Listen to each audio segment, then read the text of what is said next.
Hey everyone, I never thought I'd be telling my life's problems to absolute strangers on the internet, but here it goes. All of the names are changed, by the way, because doxing someone in real life is something I don't want to do. My name's Claire, 30, female, Stevenson. I'm a realtor from a very prominent real estate agency based here in New York City. We mostly deal with high-end office spaces and homes situated in major cities, and I've been quite privileged in my life. I was born to working parents in the city of New York. My dad worked as an ad agency, and he was part of many major presidential campaigns as well. While my mother was a manager at an insurance company, I was the only child in a toxic home environment. My parents fought constantly, and they wanted to divorce each other so many times, but never went through with it. They negotiated and hung on, but this had drastic impact on how I viewed relationships in general. I never dated anyone for more than 2 months, always afraid of commitment, and I started dating around the age of 15. And by the time I was in college, I had dated about 20 people. This was when I met Harry. I went to Harvard on legacy admission to do my MBA, and Harry was an elite student who came from a rural town in Mississippi. He grew up quite poor himself, and also came from a broken home like mine. Both of his parents were absolute alcoholics, and they fought constantly, to the point where child services wanted to relocate Harry to a different family or orphanage. His mother passed away when he was 13, and his dad took off to never be seen again. He grew up with this aging grandmother who complained a lot, and all of this just motivated him to get out of the town and never gave him an ounce of happiness. He was given a massive scholarship to match his elite grades. Well, you see, we met at a library where he was actually making out with another girl. The only gift Harry got from his parents was his handsome features. He is 6'3" with a sharp jawline and a perfect hairline. At times, he looks like a runway model. So in college, he found friends who helped him with the charm and confidence that he needed, and this made him almost irresistible. After high school, I was actually sick of going through the routines of dating, so I had just given up. I wanted to be left alone more than anything, and this desire of mine was interrupted by Harry and his shenanigans. For some reason, after I caught him literally making out with another girl, he went on annoying me for 2 years. While dating other girls, he would hit on me right in front of them, and eventually he wore me down. And I said yes, and I agreed to go out with him on very certain conditions. But to everyone's surprise, we stuck on until the end of college, and we were quite a beautiful couple too, so we had a lot of eyes on us. After college, I joined my current agency as an assistant to a realtor named Rachel. Harry moved to New York, where he found a job as an analyst for Goldman Sachs. We even moved in together after dating for 4 years into this lavish apartment in the Big Apple. Throughout our entire relationship, we spoke about how we both did not believe in the institution of marriage. So, this was the final step in our relationship, and at this point our parents invited us over for the first time for dinner. Though the dinner went smoothly, there was palpable tension in the air, and the next day I get a call from my father telling me to break up with Harry. Well, I was confused by this sudden demand from my parents. I have dated a parade of losers throughout my teenage years, and they had not ever uttered a single objection to any of that. But the first time I had a healthy and respectable relationship, they wanted me to end it. I shouted at them to leave me alone. I told them that their marriage was so toxic that normalcy seemed weird to them. Back then, I truly believed it too, and Harry was nothing but respectful and accommodating to me. Life went on, and we started making way more than we could spend, so we picked up rich people habits, private clubs, long vacations. Those years were the sweetest of my entire life. And for some reason, Harry started bringing up marriage a lot, talking about the benefits we would have under tax laws, and We also attended a lot of weddings for our friends and relatives, and slowly, but surely, we both started joking about proposing just to have a fancy wedding, but to my surprise, Harry actually proposed when we were on a trip to Bali. The gold sand beaches and those deep orange skies like cotton candy. He dropped to one knee with a beautiful ring in his hand, and yes, I said no at first, and this caused a lot of controversy among our friends who came with us, but I was not happy about being put in such a spot. Then Harry told me that we could always divorce and not expect each other to be any different as live-in partners, and all of the convincing pushed me to agree to the marriage. 3 months later, we got married off the coast of Amalfi. It was a beautiful wedding, but my parents were not happy that I'd married the man they wanted to break up with, but they came and supported us anyways, and Harry had a very small part of the family show up to the wedding. The first few months did not seem any different, and then there was another problem that we did not plan for. I was off of birth control, and well, I got pregnant. Harry was too stunned by the news, and we had just gotten married, and all of this might have seemed too much for the both of us. So, Harry told me that he needed some time away and took off for a business trip. During this, I contacted my doctor friend Kylie from college. Kylie could not make it to the wedding because of work.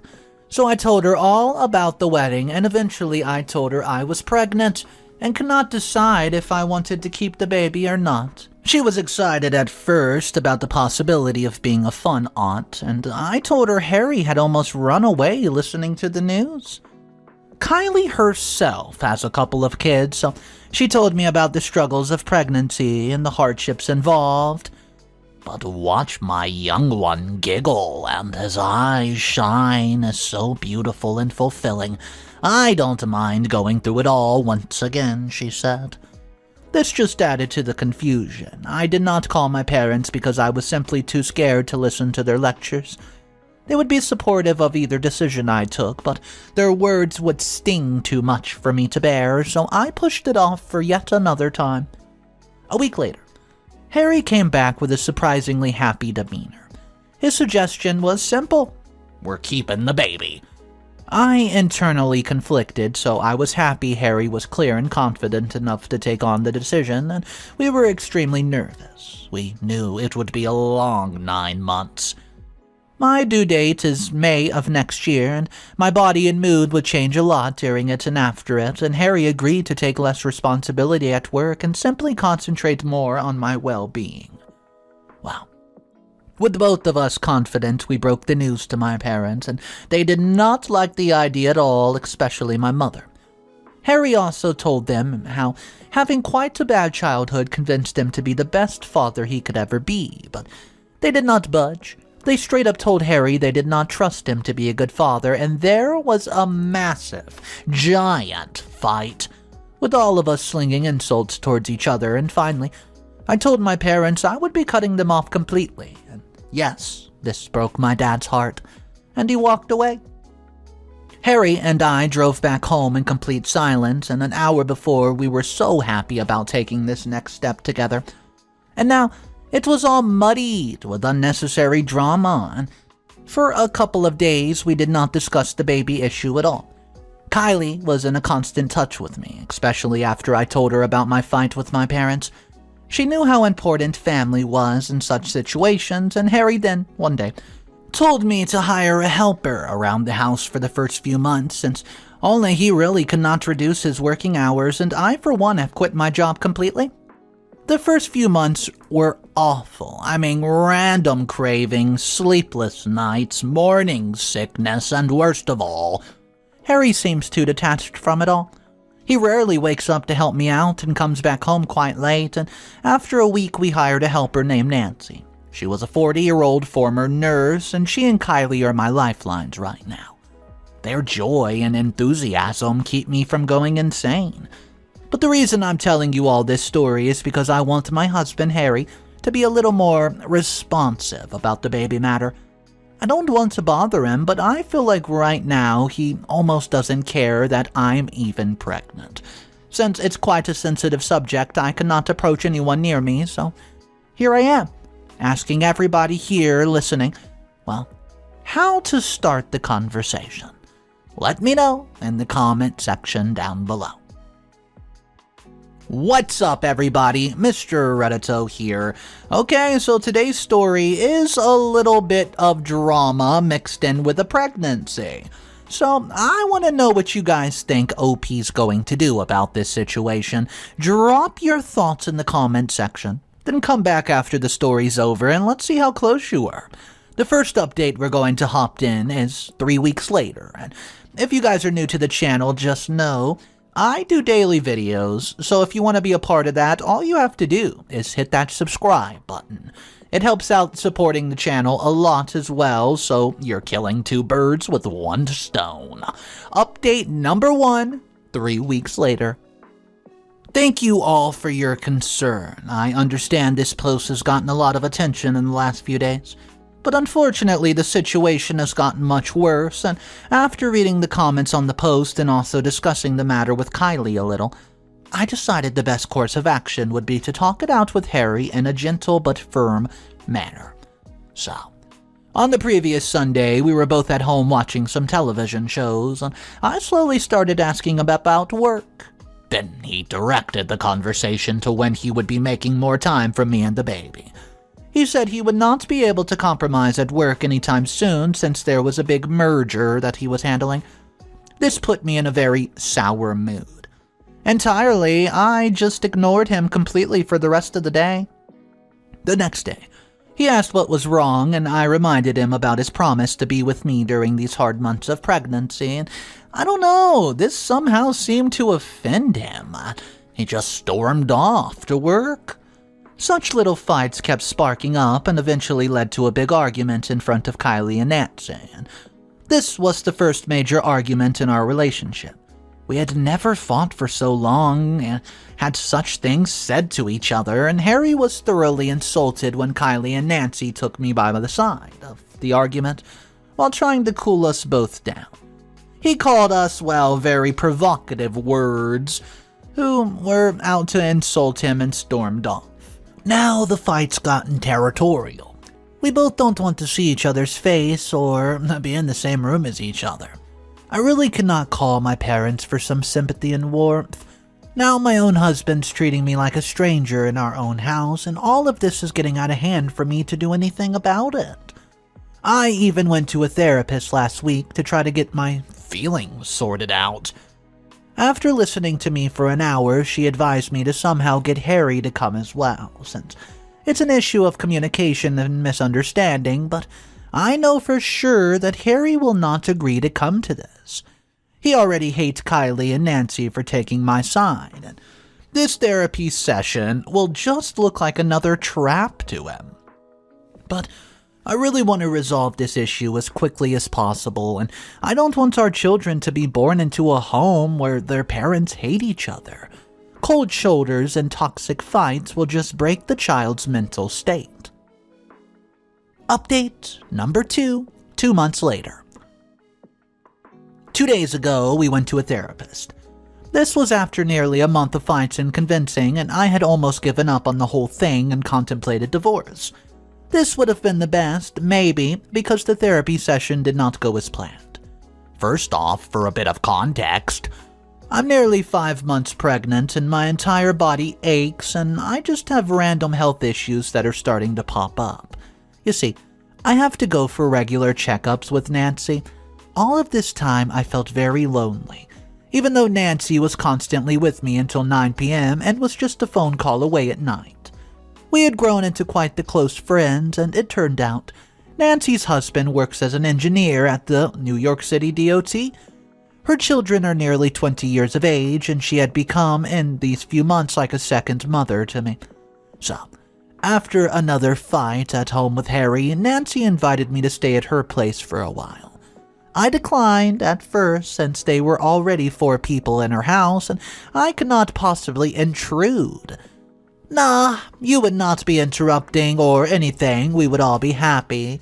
With both of us around, maybe my dumb, irresponsible son could be straightened up. What do you say? She asked. I finally agreed to it since it would not be different for Harry since he only came back home to sleep, and I just went ahead and told him the next day that I would be leaving just to go live with Nancy until the end of my pregnancy. And he looked shocked, but did not start a fight at all, which hurt me a lot, and I understand that during these periods of my body has had a lot of mood swings. But this hurt me so much that he would not even fight to keep me at home. He had truly in all senses given up on us, so during my month-long stay, I contacted my lawyer and told him to draw up the divorce papers. I mailed the papers to Harry's place after they were done, and I could not be bothered to even call him after all that crap that happened, but I did get a call from him. He told me he was willing to try therapy, since he did not want, quote, his child to have divorced parents, and I could not have cared less, but I agreed to one therapy session. This was where he dropped the bomb. So in therapy, she told us to honestly vent in a statement about what we wanted from the other person to hear, and I told Harry that his despondent attitude and almost complete lack of responsibility as a husband had convinced me to divorce him. After which he said, and I quote, well, to be honest, I think I want an open relationship with Claire. I mean, I love her, I really do, but I'm also attracted to other women. This whole child business was a stupid idea that I thought would make me fall in love with her again. Even with the proposal, I thought that after getting married and having children, we would be like every other couple in the world, happy and content with each other. But I cannot do that. I want to be free. So I would love if she agreed to have an open marriage. Well, this shocked my therapist into silence, and my mood turned into a rage. Now I understand all the coldness he was having affairs, and was too scared to let me know. I mean, I screamed and even threw my therapist water bottles at him. I was convinced that after all this, I did not want to be with Harry any longer. This was the final straw. The next day, I filed for divorce and went through with it completely, and I also filed for the complete rights of my unborn child. It did not really come to my head because I did not want him anywhere near us, and Harry wants at least the visitation rights, but my lawyer has promised me that after the narrated incidents, the judge and jury will be swayed to my side, most definitely. In between all of this, Harry was trying to call and tell me how an open marriage would work for the both of us. This constant torture of getting calls and messages annoyed me, to the point where I completely blocked his number. All of this rage has made me realize my parents' hunch about Harry was not misplaced at all. But I had no clue how to even begin to mend the relationship, so I'm hoping that after the baby's born, I can somehow cool them down. Babies, and their cute little smiles melt any big guys out there. Do you think your parents won't come around? Just trust me and wait for it, Nancy said. I had also saved enough money to move into a nice rented apartment in the city, and Nancy and I have been shopping to furnish the new house as well. Anyways, thank you all for your kind comments and concerns about me. I know this story has ended up worse than any of you might have imagined, but your support has helped me a lot. What's up, everybody? Mr. Reddito here. So I just want to interrupt really quickly and tell you update number 3 and update number 4 were very hard to find. And update number 3 was spread pretty far. I mean, it came out 2 years later, so we're going to get a very deep perspective about what's going on in OP's life. So here it is, update number 2, 2 years later. Life has taken a turn for the better since the last time I updated you all. It turns out that you can only hit rock bottom once, and right now I have a baby boy named Thomas. He's 2 years of age, and the delivery was a huge ordeal. I was in labor for over 5 hours, and I passed out twice during it, which made Nancy panic and call my parents, and my dad drove like a lunatic to get to the hospital in record time. This also meant I had to explain to them, in between extreme pain, why my husband was not here. Wow, To be honest with you guys, the court also completely ruled in my favor. But I told him that I would send him occasional photographs, and maybe after the kid grew up and wanted to meet his father, I would allow it. Harry just looked arrogant as ever and told me he did not care. Nancy, bless her soul, made sure that the questions and concerns would be satisfactorily answered. She also stayed at the hospital at night, taking turns with my dad and mom. My parents were happy that both I and the baby had made it through without any serious health problems. My mother also demanded that she stays at my place until I was healthy enough to go back to work. Both of them were furious that I had not told them about the divorce and had gone through the last months of the pregnancy alone. We also fought a lot about how I had decided to abandon their quote love for my ex-husband. But therapy has made me understand a lot about myself and my parents. So, I slowly explained to them how their fights and discussions affected my views on relationship, and I also told them about darker things that went through my mind when I was a teenager. This made them understand to a surprising degree the way I and everyone around them had behaved. I also asked them why they did not want me to marry Harry. Well, to be honest with you, he is, at least back then, very unsure of his grip on reality. I mean, he loved you, yeah, no doubt. But he could be very easily convincing that you were a villain if you weren't always agreeable. It's hard to describe it, honey. When I worked as an ad agent, we realized some clients did not, need convincing that an idea was good, but rather that other ideas were simply horrible. So, you pitch the bad ones to them before you pitch the good ones to them, and they're flaky but self-absorbed people, my father said. After Thomas was done with the breastfeeding phase of childhood, I started reaching out to agencies just to find a job. My old boss heard I was looking to come back to work and offered me a job again. Same job that I left a while ago, and my parents had become full-time nannies at this point. Nancy had gone to work with another single mother, but we kept in touch, and I would give my life for that woman. She was the rock in my crumbling life. I was moody and distraught and completely abandoned by everybody close to me. My parents thanked her graciously for helping me, and I have not heard from Harry since the delivery. I sent him a photo of Thomas 2 days after he was born, and this was at least something I figured I could do for him as a father, but I'm happy right now. Thomas will grow up and have questions, but I'm willing to be honest about it with him all. What's up, everybody? Mr. Reddito here, interrupting for the last time to let you know. Update number 4 was buried deep into the last page of the original post, which was like 300 pages, but I have it. Update number 4, 5 years later. Recently, there have been some extremely interesting incidents that have taken place that are related to Harry, so I thought I should update once more. Thomas has been going to primary school where he sees other kids with dads around, though he's asked me about Harry before. School incidents really pushed him to throw a tantrum about it. So I sat him down one day and told him about his father. I left out most of the details, but gave him the general gist of why we're separated, and he asked me multiple times if we could become friends again and how he knew kids in his school who hated each other but turned into the best of friends. My mother started talking to him after that since she saw that I was clearly lost. But I could see how a lack of having a father figure may cause issues during development, but I really did not want to talk to Harry again.